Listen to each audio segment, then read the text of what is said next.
Bachelor, Colton finally jumps the fence. Let's break down every fragile moment. Welcome to Portugal, the land of tiny fish, extra virgin olive oil and our 23rd Bachelor, Colton Underwood. This week Colton is poised to get his chance in the fantasy suites, where he will have off-camera time with his finalists and might have sex for the first time. The prospect of physical intimacy can make for tantalizing reality television, but the bigger moment viewers have been not so patiently waiting for all season is much less pedestrian and much more a feat of brute strength and desperation. The moment Colton goes rogue, rips off his mic and jumps over a fence to escape the. It's been teased for months now, and it's finally here. But first Colton will have a completely forgettable date with Tayshia, who loves Colton, but he doesn't return the feelings. They ride in a helicopter over the picturesque Algarve coast, a perfect day, Tayshia calls it, and end their night in the fantasy suite, where it seems they did not do much more than talk all night.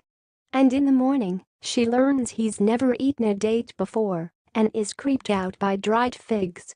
All things one should know before getting physically intimate with someone, so we're glad Tayshia didn't get to consummate this relationship.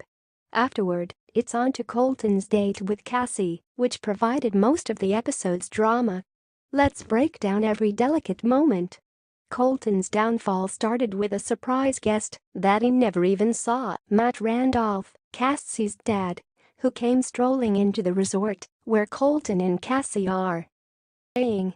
"It's great to see my daughter, but I came here because I have a concern with the potential engagement that may be around the corner," he told the camera.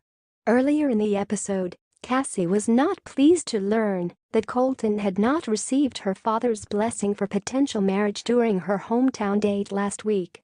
So when Cassie sat down with her dad, after being shocked he was there at all, she let him know she was disappointed. "You guys weren't as supportive as I thought you would be."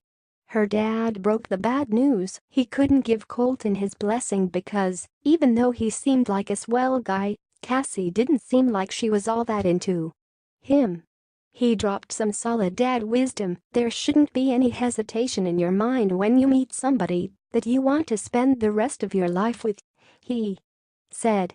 "They didn't seem truly in love. That's just not the vibe we got." Sure enough, Cassie admitted she was having serious doubts about whether he was her soulmate. "I want to feel that 100% this is the person for me," she said, wiping away tears. "And I don't have that right now." Her dad, frankly, looked relieved. "Just be brutally honest when you talk to him about what you're going through and what you're feeling, and let the chips fall where they may," he said. And oh boy, did she ever.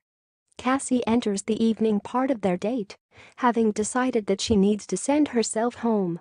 "I love you so much," Cassie tells Colton, the words every final three contestant needs to utter before entering the fantasy suite. "Not in love." Sitting with Colton, Cassie repeats "I don't know" dozens of times.